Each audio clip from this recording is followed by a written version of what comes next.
Welcome welcome welcome, स्वागत है आपका एक और नई वीडियो में। हम यहाँ पे जंगल में आके बैठे। तुम्हारा ये नहीं आ रहा लेके? नहीं यार।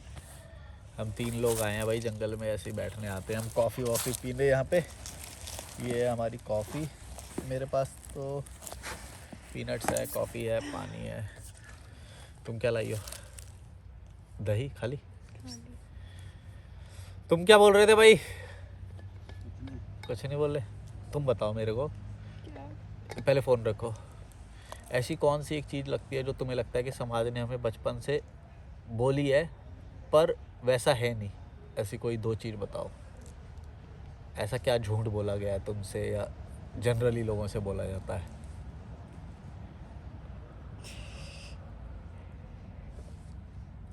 बहुत सारी है, मेरे दिमाग बोलो, में आ रही है। जस्ट एक बोलो। तुम्हें एक ही बोलनी है, चलो एक का ही टारगेट रखो। ये वाली तो बोलिए कि हमेशा तेज बोलो बड़ों थोड़ा। से रिस्पेक्टफुली बात करनी चाहिए, उनकी सारी बातें माननी चाहिए क्योंकि वो हमेशा सही होते हैं। थोड़ा तेज बोल दो ना। मैं तेज तो ही तो तेज बोल बोलूँ। रही हूँ। तुम मेरे को मत बोलो, ऐसे बोलो कि कम से कम इस पत्थर को बोल रही हो तुम, इतना तेज बोलो तो अपने आप बढ़िया आएगी आवाज़। क्या बोल रही हो तुम? बड़ों की रिस्पेक्ट करने वाली बात। हाँ, एक उनकी तो ये। सारी बातें माननी चाहिए और वो हमेशा सही होते हैं। वो कभी गलत नहीं हो सकते हैं।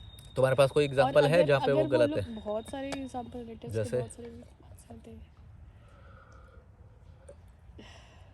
जैसे कि वो अपनी इन्फीरियॉरिटी से भी कुछ चीज़ें बोल सकते हैं लेकिन जैसे हमारे लिए मैंने वो वो सही वाला नहीं है। कथक वाला बताया था, मैं स्कूल में थी तो जो मेरे कथक क्लासेस होते थे ना वो बाद में होते थे आफ्टर स्कूल। तो वहाँ पर मुझे 1.5 घंटा जाना पड़ता था। तो मैं हाँ। स्कूल से आती थी फिर मैं सीधा वही जाती थी। तो जो मेरे मामा थे उसको ये बात पसंद नहीं आती, कहते कि ये क्यों जा रही है, इसको तो पढ़ना चाहिए, समय तो ट्यूशन जाना चाहिए। और मुझे बहुत पसंद था कथक। तो वैसे तो मेरे पेरेंट्स को कोई इशू नहीं, पर मेरी मम्मी को ये जब बात मेरे मामा ने बोली ना, बड़ी दिक्कत है कि मेरी बेटी कथक क्यों सीख रही है, इसके से वो पढ़ ही लेती। हाँ। तो कितना गलत था यार ये। फिर हाँ। एक मतलब मतलब बड़े लोग अपनी इन्फीरियरिटी के थ्रू खुद भी तो बहुत कुछ सारे। सीखा नहीं था। खुद तो कुछ सीखा नहीं अपनी बड़े लोग ज़िंदगी नल्ले ही में। होते हैं, मैं तो कुछ खुद नहीं तो कुछ सीखते। सीखा नहीं था। फिर और अगर दूसरे कोई दूसरा सीखे कोई तो सीख रहा है बच्ची तो उस पर टांग अड़ानी, किताबें खोल कर ही बैठी ये रहो। सारे बड़े लोगों, बड़े बूढ़े जो बड़े बहुत सारी। फिर एक मैंने बैंड ज्वाइन किया था, उसमें मेरा एक वो था म्यूजिकल बैंड। फ्लूट था, होता है ना ऐसे स्कूल में। तो उन्होंने मेरे गुस्से में कुछ आर्ग्यूमेंट हुई थी, मेरा वो उसने बांसुरी तोड़ दी मेरे मामा ने। बांसुरी तोड़ दी? हाँ, तोड़ दी मेरी माँ के सामने। तुम घर पे लेके आती थी उस बांसुरी को? ऑब्वियसली मेरी थी वो। ओके, वो तोड़ दी। तोड़ दी थी। मतलब उनको, बड़े लोगों को हमारी कोई उस चीज़ की रिस्पेक्ट होती नहीं है। नहीं, अब तो नहीं है कोई कांटेक्ट, बट स्टिल। पर बचपन में हमें ये कितना बताया गया है कि बड़े लोगों के पैर छुओ, ये सब सही मैं तो होते नहीं हैं। छूती थी। कि ये इनकी सारी बातें मानो और ये वो नहीं आएगा। वो पता है बीच में ज्वाइन करता है, बीच में कुचुर कुचुर करके वो लगाता रहेगा। सबसे बड़ी चीज जो हमारे तेज बोलो, यहाँ पे आवाज़ नहीं आ रही भाई, यहाँ पे आके बोलो। इधर आ जाओ, इधर आ जाओ, आ जाओ, बोलने का मन भी करता है, बोलेगा नहीं आ फिर जाओ। भी। मुझे पता है इनको बहुत बोलने का मन करता है। पर शांति भी तो चाहिए ना थोड़ी। शांति चाहिए तो शांति शांति से मिलेगी। घर बाद तो में आओ, बैठेंगे जाना। ना शांति में ही तो बैठेंगे। आ जाओ। तुम्हारे बैग में कॉफ़ी, बैग भी ले आओ, बैग भी ले आओ। चला जाऊंगा। तेंदुआ ले जाएगा। ये पैरों की जो तुम्हें आवाज़ आ रही है ना, यहाँ पे सूखे पत्ते पड़े हुए हैं। क्या बोल रहे थे तुम? सबसे बड़ा भ्रम जो दिया है हमारे सोसाइटी समाज ने हाँ। या घर वालों ने, वो हमेशा बोलते हैं कि ये कर लो स्टेबिलिटी आ जाएगी, लाइफ स्टेबल है। सबसे बड़ा चीज़ मुझे जो लगती है, लाइफ स्टेबल है ही नहीं, लाइफ अनसर्टेन है। और हर स्टेबल point होनी में। भी नहीं चाहिए। होनी भी नहीं चाहिए। और अगर कोई सीख कर रहा है तो वो सबसे बड़ा भ्रम में है, क्योंकि लाइफ इज मच। क्योंकि एडवेंचर से ही तो उसमें हर दिन वो आएगा रोमांच। अगर एडवेंचर होएगा ही नहीं कि तो पहले फिर। 10th कर लो आप, फिर 12th कर लो, फिर बीटेक कर लो, ग्रेजुएशन कर लो। और नौकरी फिर बहुत शादी अच्छी चीज़ कर होती लो। है। ये वाला कितना भ्रम डाला है कि भाई उसको देखो, उसको नौकरी लग गई, जैसे नौकरी लग के। अब आजकल देखो भाई, मैं कितने वो देखता हूँ, मेरे जो क्लाइंट होते हैं इवन वो भी, कोई पुलिस की नौकरी छोड़ रहा है, कोई इनकम टैक्स की नौकरी छोड़ रहा है, कोई भाई पायलट की नौकरी छोड़ रहे हैं। जो ह्यूमन बीइंग है ना, बाय नेचर, जो नेचर यूँ ने समझो बनाया कि जिसको एक टाइम पे टॉप पे समझा जाता था, एक टाइम पे हमारे समाज में टॉप पे समझते थे उसको कि भाई ये नौकरी क्रैक कर दी तो टॉप पे है बंदा। और वो आज लोग छोड़ छोड़ के भाग रहे हैं क्योंकि भाई डिप्रेशन की भी पता चली है लोगों को, आपके भाई ज़िंदगी में कुछ होना भी चाहिए। ये सबसे बड़ा भ्रम दिया है समाज ने हमें। ये नौकरी बहुत अच्छी वो है। नौकरी नहीं, स्टेबिलिटी। स्टेबिलिटी का कीड़ा डाला है कि बस कि हम सीख कर रहे होते हैं हर फेज में अपनी लाइफ के कि हम स्टेबल रहें, हम मतलब कंफर्ट जोन में रहें। जो कि है नहीं। जो कि और अगर आप जियोगे भी ना तो अंदर से खुश नहीं रह पाओगे, क्योंकि हमारे नेचर में ही बाय बिल्ट नेचर ने ये डाला है कि हम बहुत क्रिएटिव आदमी हैं, हमें क्रिएटिव चीज़ करने से ही खुशी मिलती है एक्चुअली। और जो लोग है ना, मैं तो ये भी सोचता हूँ जो एक जैसी लाइफ जी रहे हैं वो जी भी कैसे रहे हैं, मेरे को तो बड़ा अजीब लगता है यार। मेरे को तो ये भी नहीं पता मैं ये चैनल भी बंद कर दूं कल को, इतना रोमांच है। तभी तो उनके चेहरों पर वो डलनेस दिखती है, खुशी नहीं दिखती। तभी वो वीकेंड में इतना एग्जॉस्टेड होते हैं तो बस्ट हो जाते हैं आके दारू पीना ये सब करना, या फिर फेस्टिवल मनाते तो उसमें बड़े खुश होते हैं। सीटी बजाते रहते तुम हैं। बताओ, तुम्हें एकदम से अचानक से कुछ ऐसा लगेगा अगर मैं ये चैनल कल को बंद कर दूं तो तुम्हें कुछ धक्का लगेगा? मेरे को तो नहीं लगा। अब नहीं लगेगा ना। पर अगर तुम मेरे साथ उस वक्त होते 1 मिलियन का जब मैंने चैनल छोड़ा था, तब तुमने बल्कि बोलते भी थे तुम, मेरे को याद है अभी तक बोलते जब मैं थे। स्टार्टिंग में था तो मेरा ये लेवल नहीं था ना कि दुनिया हाँ, को अब देखना है, तुम्हारा- तो मैं उसमें ग्रीड में फंसा हुआ था कि यार हाँ। अगर मेरा 10 लाख का चैनल होता तो शायद नहीं छोड़ पाता मैं, ये तो बहुत बड़ा डिसीजन है। बट मैं उस लेवल के हिसाब से नहीं सोच रहा था। हाँ, अब वो अब तुम लेवल समझ पहुंच गए गया हो तो कि मुझे भाई पता चल गया कि सब कुछ पैसा और वो चीज़ नहीं होती, कई सारी चीज़ें बाकी चीज़। और जबकि फ़ायदा मेरे को इसी चैनल से हुआ है। मेरे को उस चैनल से कोई फ़ायदा नहीं हो रहा था, इस तूने चैनल से बताया बहुत था। अच्छे क्लाइंट मेरे को मिलते हैं, अच्छे लोग मिलते हैं मेरे को सेम थिंकिंग वाले, और मैं उनको हेल्प करता हूँ तो मेरे को भी एक सेटिस्फेक्शन महसूस होता है कि भाई मैंने कुछ किसी को सिखाया, किसी के हेल्थ को इम्प्रूव किया, मेंटल हेल्थ को।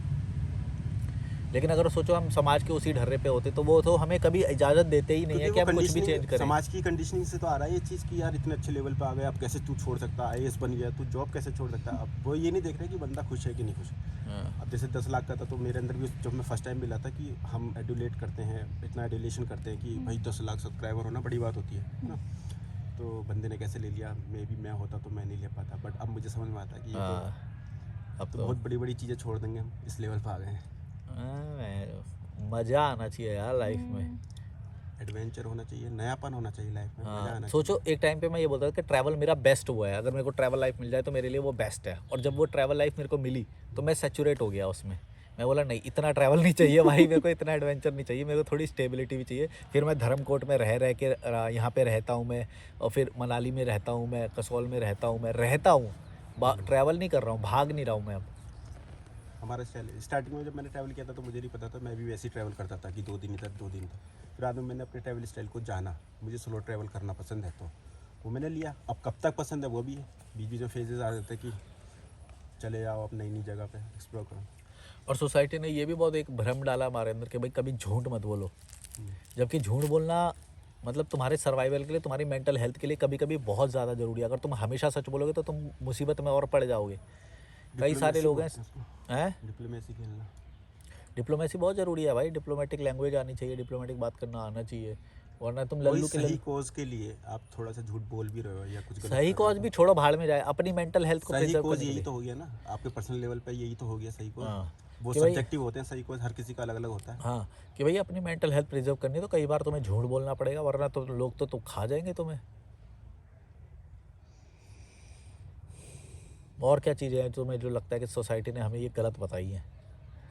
हमें जो कोर था वो मैंने पकड़ के बोला है कि ये मेरे को फील होता है कि स्टेबिलिटी वाला।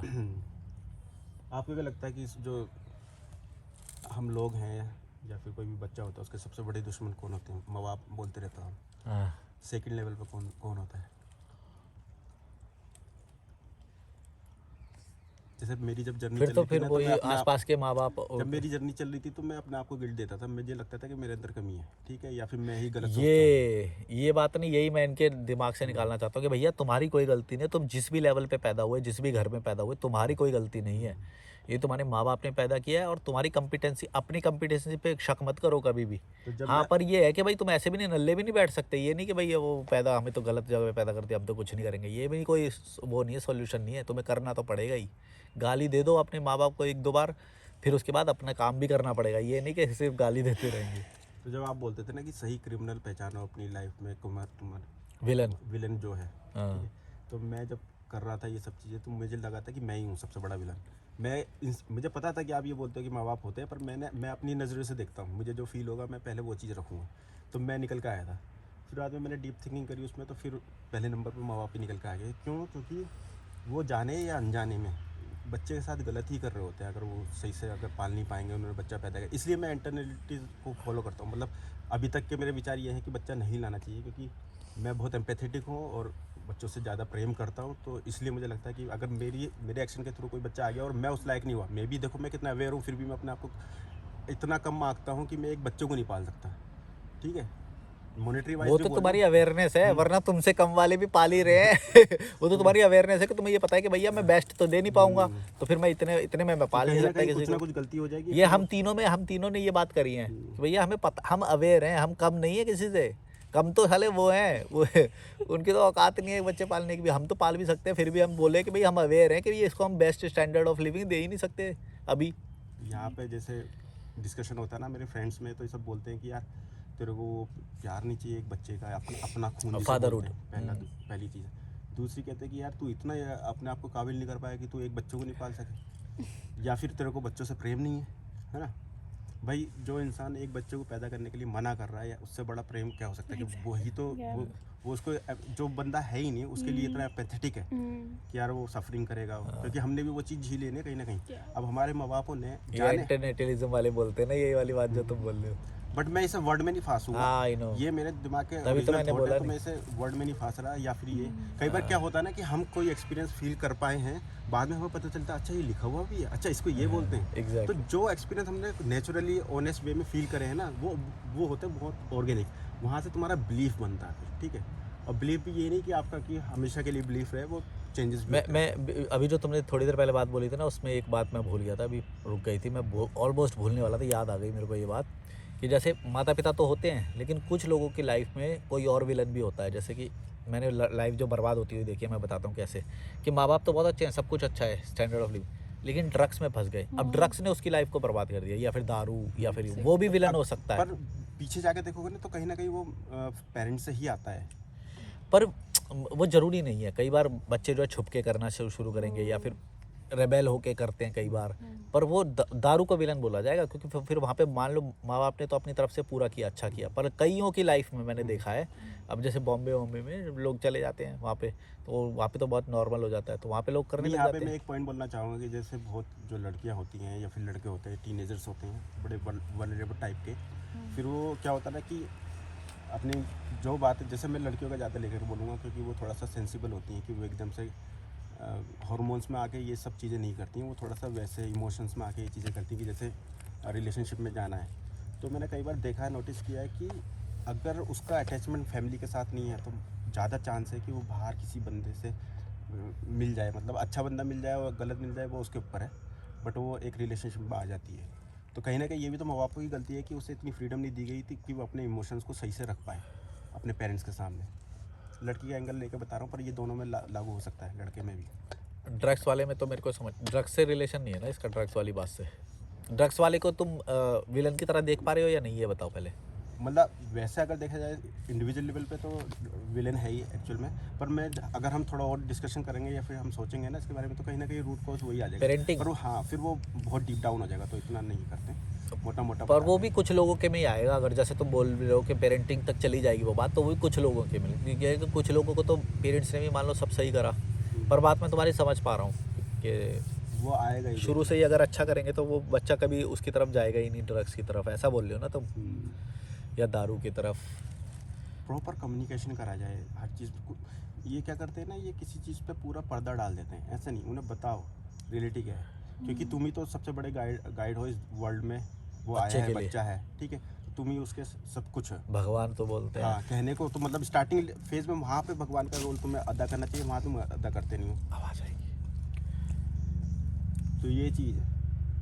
फिर वो बंदा क्या होता है, बच्चा मेंटल चाइल्डहुड ट्रॉमा में फंसता है, अलग अलग चीज़ें देखता है, माँ बापों को लगता है या समाज को लगता है कि ये तो बड़ी नॉर्मल चीज़ है यार, पर अगर तुम बच्चे के एंगल से देखो तो वो प्रोसेस नहीं कर पा रहा होता, उसके नई चीज़ें बननी होती दिमाग में, तो कोई गलत एक्शन दिमाग हम में क्या दोनों चढ़ बात जाएगा। करते हैं तो ये बिल्कुल ही चुप हो जाती है।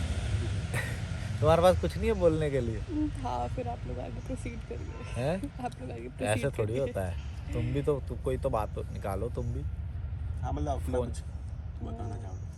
हाँ देखो, जैसे उसने एक विलन बताया, मैंने दूसरा विलन बताया, अब तुम कोई तुम्हारे दिमाग में आ रहा है कोई एक ज़िंदगी एक बच्चे की तबाह करने के लिए क्या विलन हो सकता है। स्कूल भी विलन होता है कई बार भाई, स्कूल और ये एजुकेशन सिस्टम है, ये बड़ा विलन है भाई। टीचर्स होते हैं विलन कई बार। हाँ, ये एजुकेशन सिस्टम इनको लल्लू बनाता है, जहाँ पे इसको प्रोडक्टिव बनाना चाहिए। तो ये वही तो आ जाता है कि समाज ही तो बन जाता है। अब समाज और समाज system- को फिर अब पेरेंटिंग ये में नहीं सिस्टम चला कौन रहा? वो हमारे पेरेंट्स ही तो हैं उसका पार्ट।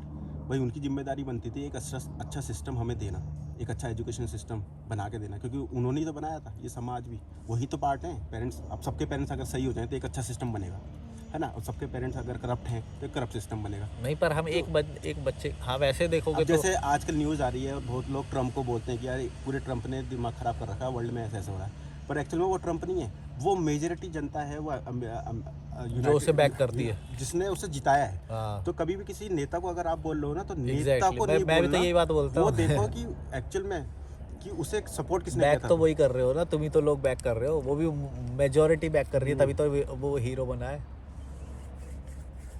तो ये अगर बहुत पीछे पीछे जाओगे तो सभी लिंक है आपस में। तुम भी कुछ लिंक कर दो मैडम। अब ये बात होती है ना कि यार 4 लोग क्या कहेंगे। मैं ये कहता था ये 4 लोग आते कहाँ से?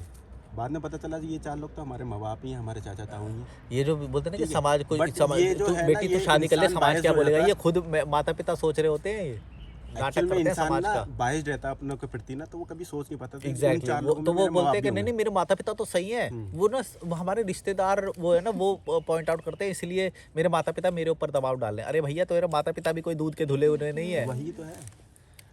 अब मैंने बहुत लोगों को देखा भी है, इस तरीके से हम प्रोजेक्ट करते हैं। मेरे फ्रेंड्स लोग सब प्रोजेक्ट करते थे कि यार मेरे पापा बहुत स्ट्रगल कर रहे हैं, मेरे पापा बहुत ऑनेस्ट हैं। ठीक है, मैंने कहा यार सबके पापा ऑनेस्ट हैं, तो यहाँ पे करप्शन कहाँ आ रहा है? तो बाद में सब हम अपने अंदर झाँकेंगे ना, तो वो चीज़ दिख जाएगी। अच्छाई भी दिखेगी हम अपने पेरेंट्स की, और बुराई भी दिखेगी। पर हम पर अच्छाई देखना चाहते हैं। यहाँ पे सब अच्छा है, वही तो, सब अपने आप को अच्छा समझते हैं। तो बहुत भ्रम दिए गए हैं। अब क्या होता है ना कि अगर आप पहचान गए हो तो सबसे पहले अनलर्न करना सीखो। जो कंडीशनिंग हुई है उसे तोड़ो, बिल्कुल पहले न्यूट्रल हो जाओ, जीरो पे आ जाओ, फिर देखो। ये चीज़ ध्यान रखना कि आप फिर से कहीं किसी के साथ बायस्ड ना हो जाओ। अपने यही मेरा है। धर्म के प्रति भी तो ऐसी बायस होते हैं, उन्हें लगता है कि हम बचपन से ये सुना है वो सुना है, तो हमारा वाला बेस्ट है। सब अपने वाले को बेस्ट बोल रहे हैं, तो नहीं, गलत कौन कर रहा है? मेरा पॉइंट यहाँ पर आ गया कि कोई बंदे को ये सब चीज़ें आप पता चल गई ना, तो अब वो क्या एक्शन ले, अपने आप को अनकंडीशन करे, अनलर्न करे चीज़ों से, फिर नेचुरली बाहर आके देखे कि समाज में चल क्या रहा है, नेचर में क्या चल पर रहा है। अनलर्न ground करने के लिए level पे। पहले एक्सेप्टेंस जरूरी है ना, वो हाँ, एक्सेप्ट तो ही वो नहीं तो- कर पाते। जैसे हमने तो कर लिया, तो हम तो वो unlearn कर रहे हैं। मेरे पेरेंट्स गलत हो सकते हैं, ये वो एक्सेप्ट ही नहीं कर पाते। हम कितना बोलते हैं ये चीज़, वो ये एक्सेप्ट ही नहीं कर पाते कि भैया हमारे पेरेंट्स भी गलत हो सकते हैं। कई सारे तो ऐसे बच्चे, छोड़ो यार ये नहीं बोलता,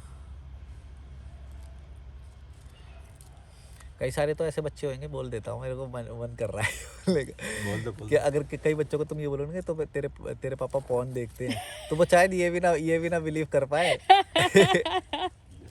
बोलेगा नहीं नहीं मेरे पापा तो साफ सुथरे हैं। चाहे उसे ये भी नहीं पता कि बच्चे को पैदा भी तो वो उसी प्रोसेस से किया होगा। नहीं नहीं मेरे पापा तो ये कर ही नहीं सकते।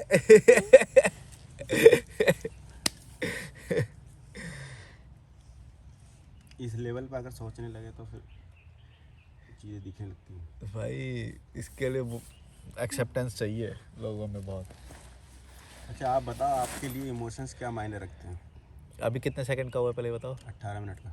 इमोशन क्या मायने रखते हैं मतलब क्या, कैसे बोल रहे हो? मेरे को तो लाइफ कोई, में जैसे आप मेरे को कॉफ़ी पीने के लिए तो मायने नहीं रखते भाई, मैं तो कॉफ़ी पी लेता हूँ। और क्या चीज़ें हैं मेरे को नहीं ऐसे समझ में। बहुत काम होते हैं जहाँ इमोशंस मायने रखते हैं। आप जैसे? कॉफ़ी पीने के लिए नहीं। जैसे मैंने बहुत बार देखा कि जब आप अपने जनता से, सब्सक्राइबर्स से बात कर रहे होते हैं ना, तो उन्हें इस तरीके से रिएक्शन देते हो कि जैसे आप लठ मार के। हाँ, मतलब इमोशन लेस हो आप। हाँ स्टोइसिज्म बोलते हैं शायद उसको, कि स्टोइक। स्टोइक हो।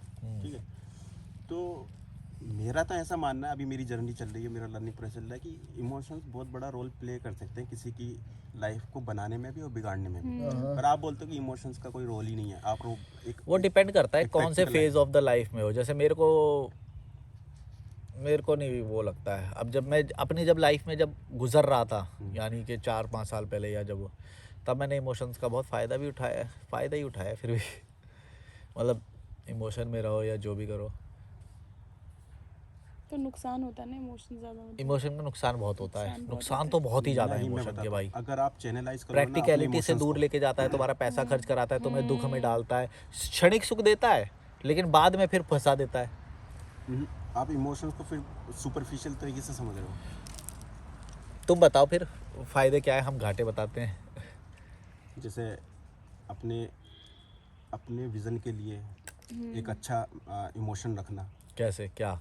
लाइक मान लो कि यार आपको बॉडी बिल्डिंग करनी है, अभी तक मैं जितना समझ पा रहा हूँ एग्जांपल देता हूँ, तो एक लेवल पे पहुँचना है आपको, बट वो आपकी बॉडी अलाउ नहीं कर रही है फिजिकली। अगर प्रैक्टिकल वे में देखोगे तो साइंस भी बोलेगी, साइंटिस्ट लोग भी बोलेंगे।